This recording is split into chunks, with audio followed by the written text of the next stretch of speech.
Hello बच्चों, ये काफ़ी इम्पोर्टेंट सीरीज स्टार्ट करने जा रहे हैं और इसमें जो क्लास 12th केमिस्ट्री के एनसीईआरटी के जो प्रॉब्लम्स हैं या अदर प्रॉब्लम जो बार बार एग्जाम में पूछे जाते हैं वो सीरीज स्टार्ट कर रहे हैं और इसमें एक एक क्वेश्चन डिस्कस करेंगे जो बार बार एग्जाम्स में, बोर्ड एग्जाम्स में आते हैं। और अगर आप इस पूरे सीरीज के लेक्चर को देख लेते हैं तो ये पूरी गारंटी है कि 100% जो आपके क्वेश्चंस हैं इसी सीरीज से मिलेंगे और ये काफी ट्रिक्स और टिप्स के साथ आपको हम एक्सप्लेन कर रहे हैं। तो आइए देखते हैं जो फर्स्ट क्वेश्चन है हमारा कि how many lattice point are in one unit cell of each of the following lattice of primitive BCC FCC. इसमें हमको कैलकुलेट करना है। ये जो फर्स्ट क्वेश्चन है वैसे ये एनसीईआरटी का क्वेश्चन नंबर 8 है। एनसीईआरटी के जो इंपॉर्टेंट जो ये क्वेश्चन है इसको हम इस सीरीज में डिस्कस कर रहे हैं। तो एक्सरसाइज जो सॉलिड स्टेट जो चैप्टर है एनसीईआरटी उसमें जो क्वेश्चन नंबर 8 है ये है how many lattice point are there in one unit cell of each of the following lattice primitive BCC FCC. Primitive को हम क्या कहते हैं? प्रिमिटिव को सिंपल क्यूबिक यूनिट सेल भी कहते हैं और बीसीसी को क्या कहते हैं? Body centred cubic unit cell. FCC को क्या कहते हैं? Face centred cubic unit cell. अब ये क्या है इसको डिटेल्स में हम समझेंगे। तो जो क्यूबिक यूनिट सेल है ये 2 टाइप का होता है। फर्स्ट है प्रिमिटिव और सिंपल क्यूबिक यूनिट सेल और सेकेंड है non primitive cubic unit cell. अब नॉन प्रिमिटिव जो होते हैं ये 2 तरह का होता है, 2 टाइप का होता है, एफसीसी और BCC. Face centred cubic unit cell, body centred cubic unit cell. देखिए अगर आप क्यूब बनाएंगे, ये क्यूब अगर आप बनाएंगे, क्यूब की जो एज लेंथ जो साइड्स होती है सब इक्वल होती है, लेंथ ब्रीथ हाइट सब इक्वल होता है। तो अब क्या डिफरेंस है simple cubic unit cell, FCC, BCC, इसमें क्या अंतर है? तो देखिए सबसे पहले तो अंतर बाद में समझेंगे, पहले तो सिमिलरिटीज समझना है। अब देखिए जैसे ये क्यूबिक यूनिट सेल का जो एग्जांपल है, आप जिस रूम में बैठे हुए हैं, जिस कमरे में बैठे हुए हैं, तो आप खुद सोचिए कि आपके कमरे में कितने कॉर्नर्स हैं, कितने कोने हैं। तो एक कमरे में जैसे 4 ऊपर हो गए, 4 नीचे, कॉर्नर्स कितने हुए? कॉर्नर्स 8 हो गए। जो कॉर्नर्स हैं आपके कमरे में ये 8 हो गया। और जो फेस किसको कहते हैं? जो दीवार है और ऊपर छत है, नीचे फर्श है, मैंने कुल मिला के 6 हो गए। तो यहां पे बात हम ये करेंगे कि प्रिमिटिव और सिंपल ये क्यूबिक, तो इसमें जो पार्टिकल्स प्रेजेंट होते हैं, particles present only at all corner. और इसमें क्या होता है कि all corners plus all faces, face centre.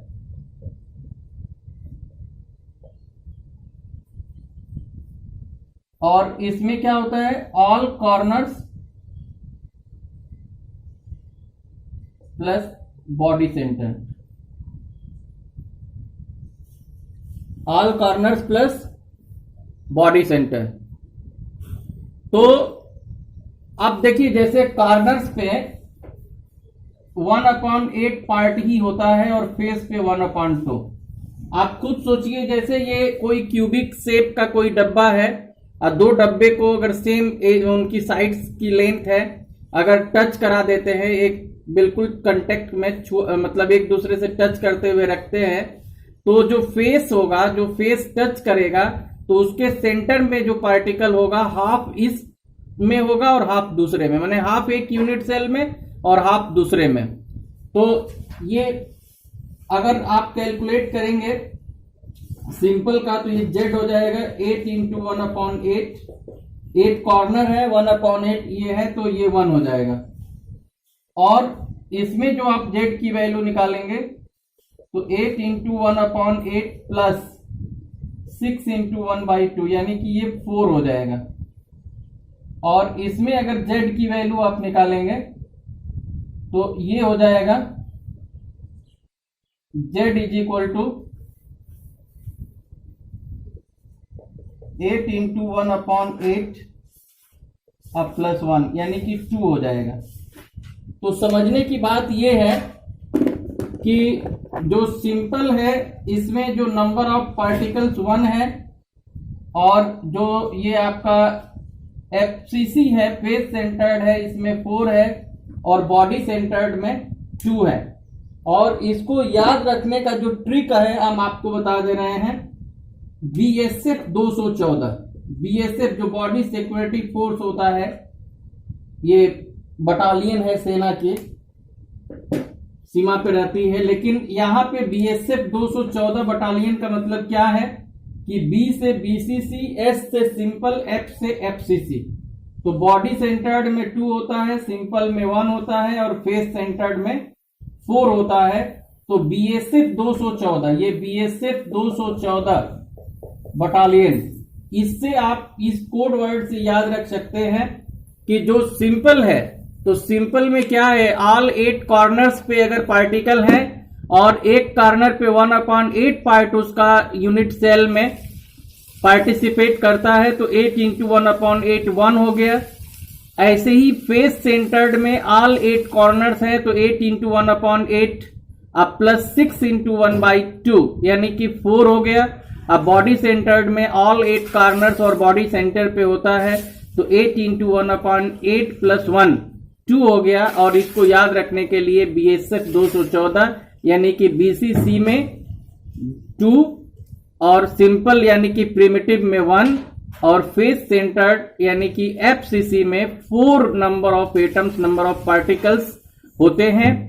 तो अब नेक्स्ट जो लेक्चर है उसमें जो इंपॉर्टेंट क्वेश्चन की सीरीज का सेकंड जो क्वेश्चन नंबर 10 डिस्कस करेंगे, जिसमें packing efficiency, packing fraction, percentage void space, जो काफी इंपॉर्टेंट है, जो हर साल पूछा जाता है।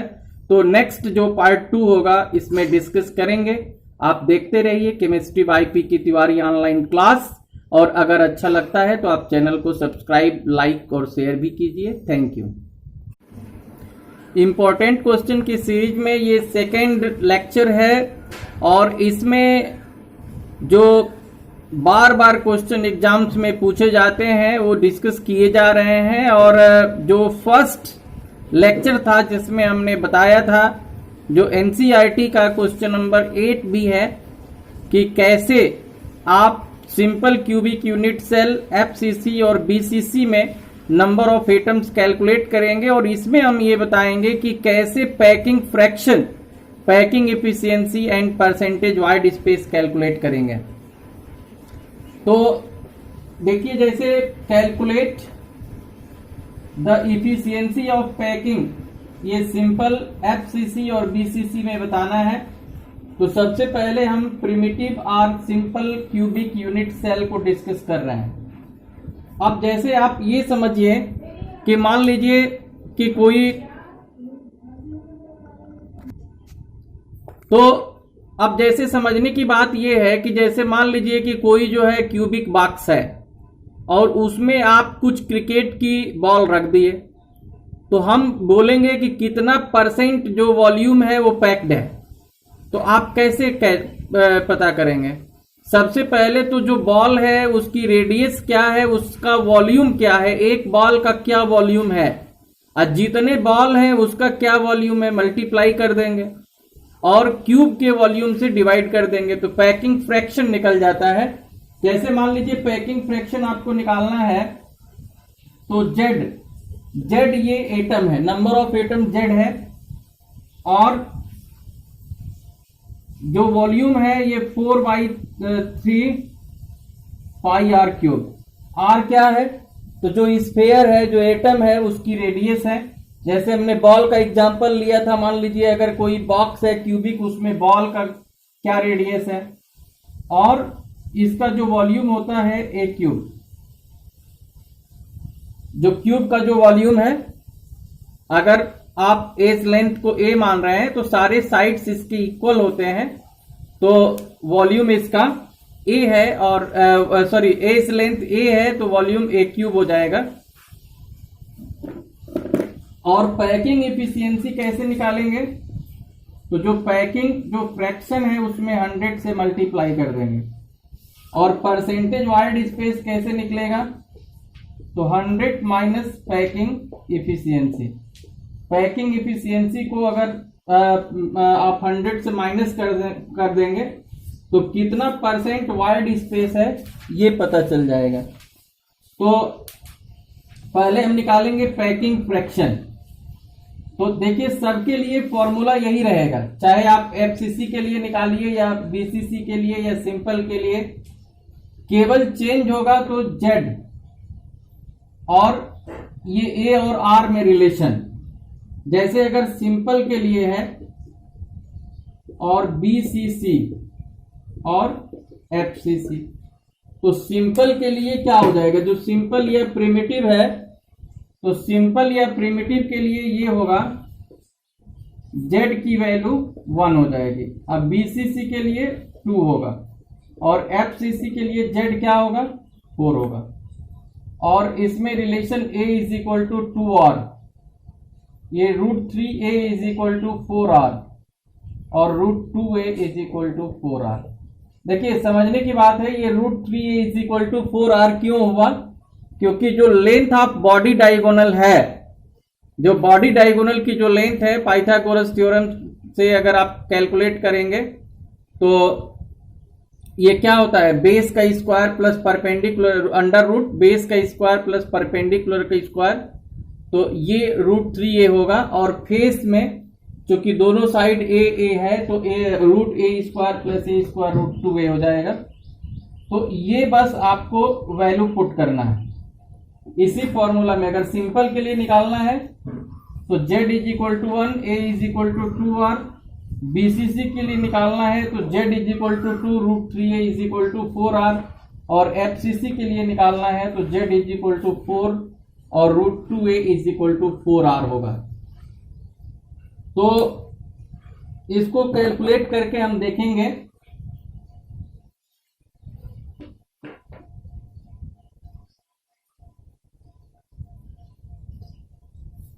देखिए अगर सिंपल या प्रिमिटिव के लिए निकालते हैं तो z की वैल्यू हम 1 रख देंगे, 4/3 करेंगे, पाई की वैल्यू 22/7 करेंगे, r क्यूब वही रहने देंगे, a की जगह पे 2r रख देंगे, क्योंकि इसके लिए क्या बताए थे कि z 1 है, a is equal to 2r है। तो ये आपका हो जाएगा 4 × 22, ये मल्टीप्लाई कर देंगे तो 88 हो जाएगा। और इसका जो 2 का क्यूब 8 होगा तो 24, ये 3 × 7 × 8, और r क्यूब कैंसिल हो जाएगा। तो ये अगर आप जो है अब 8 से ये 11 हो जाएगा, 11/21, तो ये 52%, 0.52, ये 0.52 आएगा।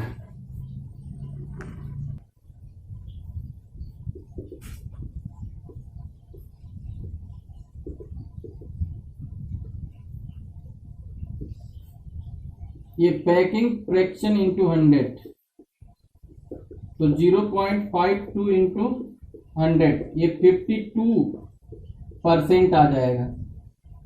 और जो परसेंटेज वाइड स्पेस होगा वाइड यानी कि रिक्त जो जगह है ये 100 माइनस 52 यानी कि 48% हो जाएगा।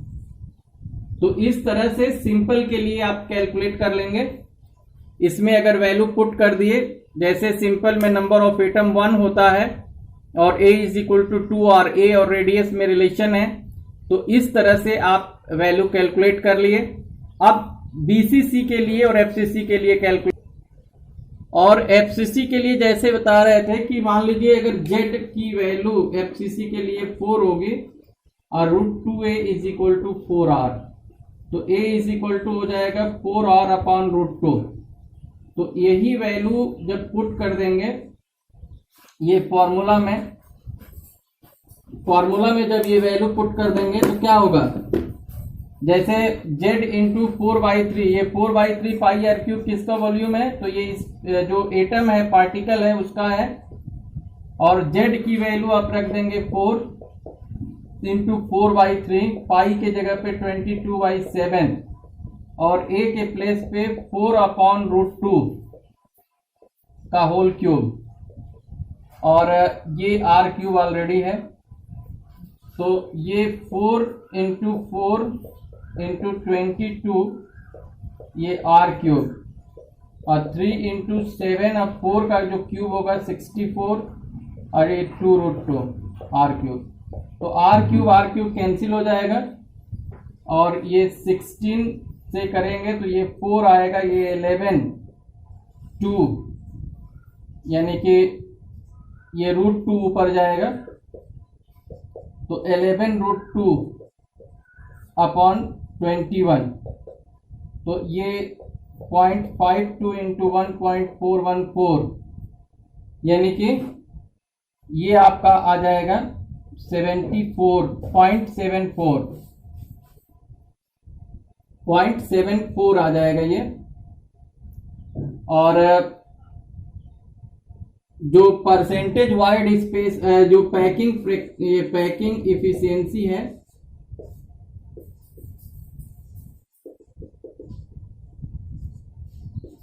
ये आ जाएगा ये 0.74 इंटू 100 74%, और परसेंटेज वाइड स्पेस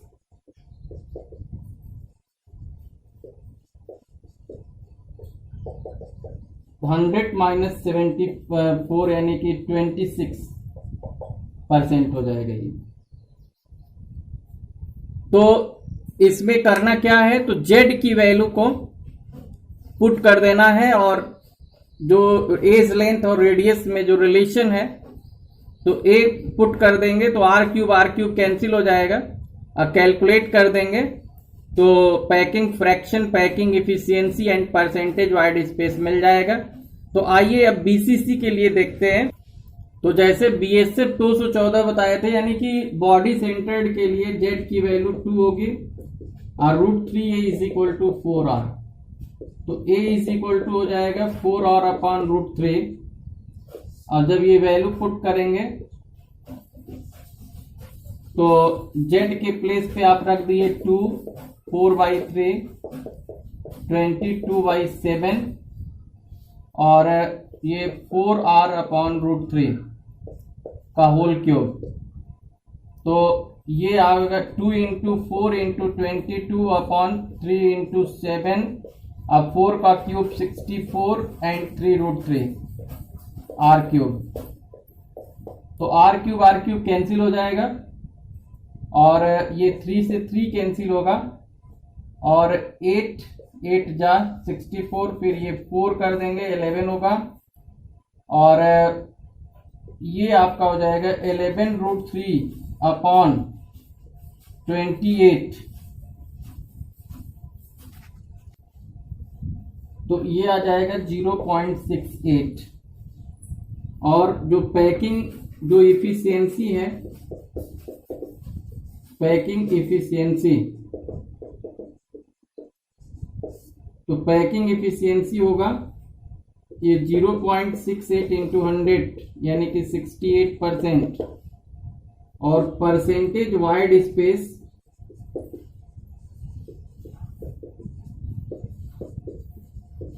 ये आ जाएगा 100 माइनस 68 यानी कि 32%। तो इस तरह से इस फॉर्मूला एक ही है, और फॉर्मूला क्या है, जैसे कॉमन सेंस है कि एक जो एटम जो स्फीयर होता है इसका वॉल्यूम 4/3 पाई आर क्यूब होता है, और जेड एटम है तो मल्टीप्लाई कर देंगे। जैसे हमने एग्जांपल लिया था कि अगर जेड क्रिकेट की बॉल है और एक का वॉल्यूम इतना है, मल्टीप्लाई कर दिए तो टोटल बॉल पता चल गया, और एक क्यूब ये क्यूब का वॉल्यूम है, और दोनों को अगर डिवाइड किए तो इसका फ्रैक्शन पता चला, 100 से मल्टीप्लाई कर दिए तो पैकिंग इफिशियंसी पता चली, और पैकिंग इफिशियंसी जब निकल गया तो 100 उसको फिर क्या करेंगे, अगर 100 से माइनस कर देंगे फिर तो कितना खाली जगह है, कितना वाइड स्पेस है, ये पता चल जाएगा। तो ये काफी इंपॉर्टेंट क्वेश्चन की सीरीज आप देख रहे हैं, जिसमें बार बार क्वेश्चन आया हुआ है एग्जाम्स में। तो अब थर्ड लेक्चर में density of cubic unit cell discuss करेंगे और उस पर न्यूमेरिकल डिस्कस करेंगे, जो काफी इंपॉर्टेंट टॉपिक होगा। तो आप देखते रहिए chemistry by PK Tiwari online class, और आप चैनल को अभी भी सब्सक्राइब नहीं किए हैं तो कर लीजिए, क्योंकि नोटिफिकेशन आपको प्रॉपर मिलता रहे, और अच्छा लगता है तो आप अपने फ्रेंड्स में इसको शेयर और लाइक भी कीजिए। Thank you. ये इंपॉर्टेंट क्वेश्चन की सीरीज में लेक्चर थर्ड है, जिसमें फर्स्ट में हमने ये डिस्कस किया था कि how to find the number of atoms, number of particles in simple cubic unit cell FCC and BCC. और लेक्चर 2 में हमने डिस्कस किया था कि how to calculate packing fraction, packing efficiency and percentage void space in simple FCC and BCC unit cell. और third lecture ये जो question number NCERT का 15 है उसको डिस्कस कर रहे हैं। इस सीरीज में ऐसे ही क्वेश्चन को डिस्कस कर रहे हैं जो बार बार एग्जाम्स में पूछे जाते हैं। तो देखिए इसमें क्या दिया हुआ है, copper crystallizes into a FCC lattice with edge length 3.61 centimeter. Calculate density of cubic unit cell. आपको क्यूबिक यूनिट सेल की डेंसिटी फाइंड करनी है। तो आप ये बताइए कि एज लेंथ को किससे डिनोट करते हैं। एज लेंथ को हम डिनोट करते हैं स्मॉल लेटर में ए से, और ये दिया है एफसीसी। एफसीसी है यानी कि एफसीसी से पता चल रहा है जेड की वैल्यू 4। ये बताए थे बीएसएफ 214। तो अगर बॉडी सेंटर्ड होगा तो जेड 2 होगा, सिंपल होगा तो 1 और एफसीसी होगा तो 4। तो ये कॉपर क्रिस्टलाइजेज एफसीसी स्ट्रक्चर यानी कि जेड की वैल्यू 4 है, और edge length A is equal to 3.61 into 10 to the power minus 8 centimetre. अब आपको डेंसिटी निकालना है, तो डेंसिटी इज इक्वल टू होता है मास अपॉन वॉल्यूम।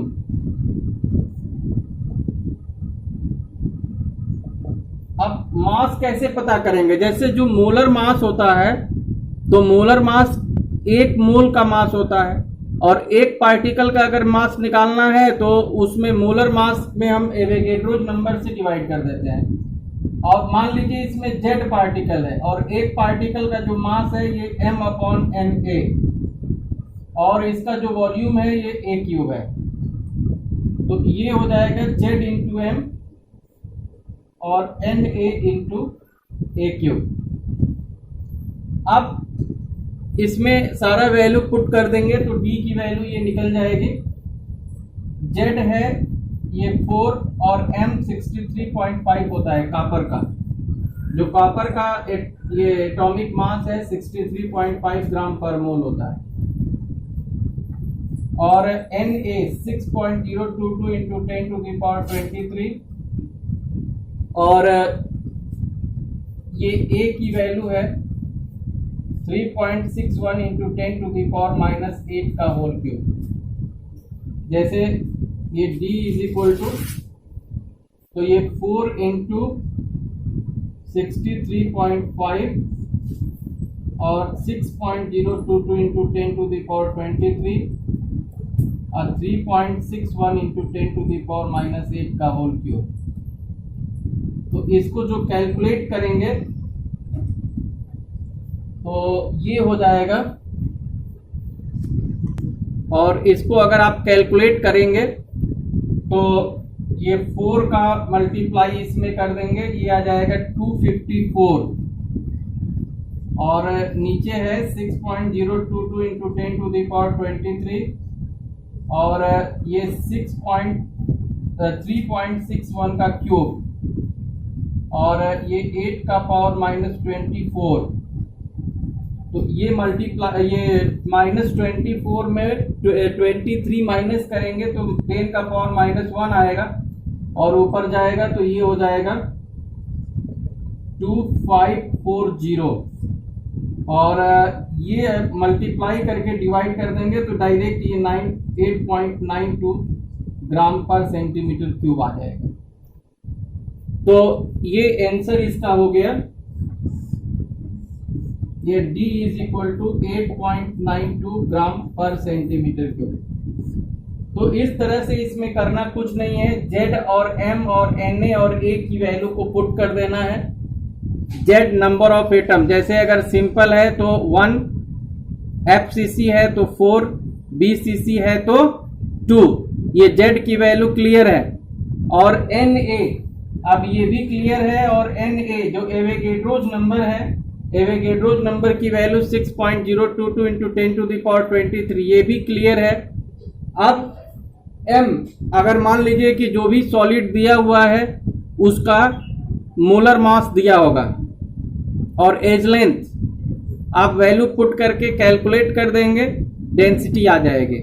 अब देखिए इसमें एक तो ये आपका डेंसिटी है और ZMA और ये तो ऑलरेडी कांस्टेंट है, लेकिन कभी कभी ये भी पूछ लिया जाता है।